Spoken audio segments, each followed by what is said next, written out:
He thought he was doing the right thing, until he realized his children wanted him dead. The wooden floor creaked under Robert's tired feet, and the dim lamp cast long shadows across the living room. He sank onto the couch, the familiar cushions sagging beneath him. 77 years old, his back stiff, his hands trembling slightly as he opened a dusty photo album. The photos were from decades past, smiling faces of his children, young and carefree, unaware of the sacrifices their father had made. Robert's eyes lingered on them, tracing every detail: the mischievous grin of Michael, the determined eyes of Laura, the quiet curiosity of Emily. He whispered softly, "I did everything for them. Everything." He picked up the phone, dialing their numbers. Kids, the apartment papers are finalized. It's all yours now." A brief, emotionless, "Thanks, Dad," came through.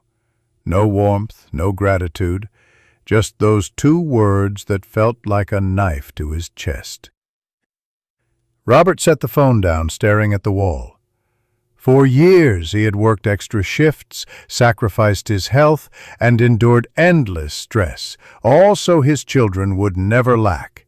And now, silence. The next morning he tried optimism. He dressed carefully, combed his thinning gray hair, and walked through the apartment imagining his children's reactions. "Want to come over? I'll show you everything." Hours passed. Silence. No calls, no messages. Only the ticking of the clock and the occasional creak of the floorboards under his own feet. Robert felt a gnawing unease. That evening, the neighbor who always waved at him cautiously said, "Your kids, they won't be helping you." Robert blinked. Could it really be true? He tried to dismiss it. Maybe they're just busy. Maybe it's just a rough week.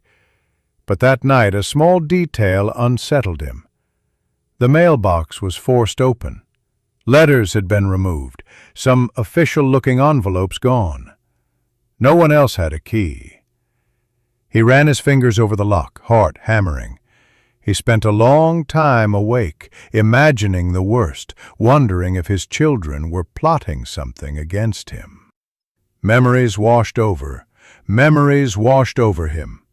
Emily's first day at school, Michael falling off his bike, Laura's determined first steps. Robert had been there for everything, sometimes working double shifts just to be able to buy school supplies or fix a broken bike. All those years of dedication, all those sleepless nights, and now his children were avoiding him. The thought burned deep inside. A week later he arranged a family dinner, candles on the table, a modest but carefully prepared meal. He wanted warmth, connection.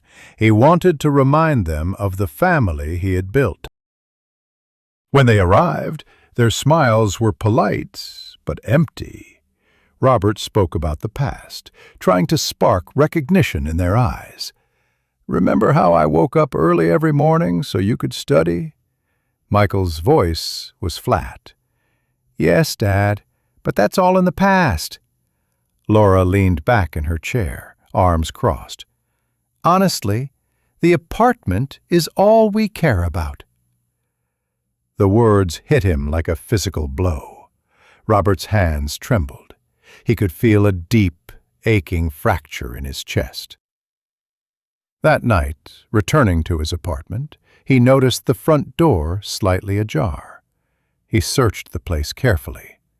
Nothing was stolen, yet the sense of being watched settled like a cold shadow over him. The next day, Robert tried to test whether his children actually cared. He asked for help with minor things, going to the store, fixing a broken sink, helping carry groceries. The responses were excuses, cold refusals, or dismissive, "I can't." Then, one night, strange noises woke him. A soft thump, followed by whispers he couldn't place. Whisper. When he checked, a window was open. Nothing was missing, but fresh footprints in the dust suggested someone had been inside, alarmed. He found a folded, threatening note slipped under the door. "Don't interfere. The apartment is ours." Fear mixed with heartbreak. He realized the betrayal wasn't only emotional, it could be dangerous. Robert contacted a lawyer. He discovered his children had been plotting to transfer ownership of the apartment through forged signatures and deceptive paperwork. He prepared for a legal battle. Then, Michael suffered a suspicious car accident. Robert rushed to the hospital, sitting by his son's bed, holding his hand. "I'm here, Michael."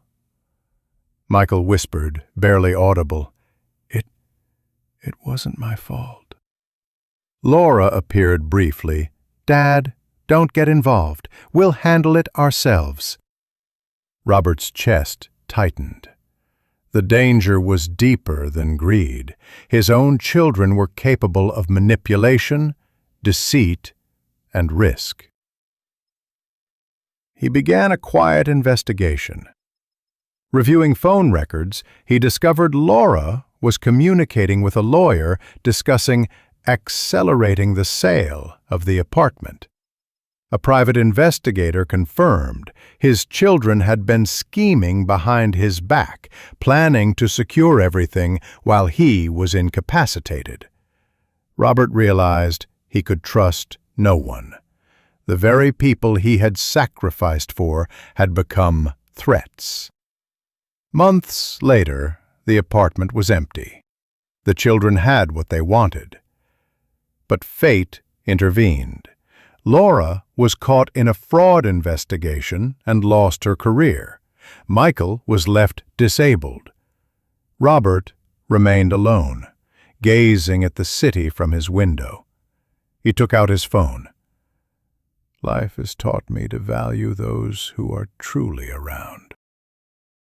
He locked the apartment's door carefully, finally safe from betrayal.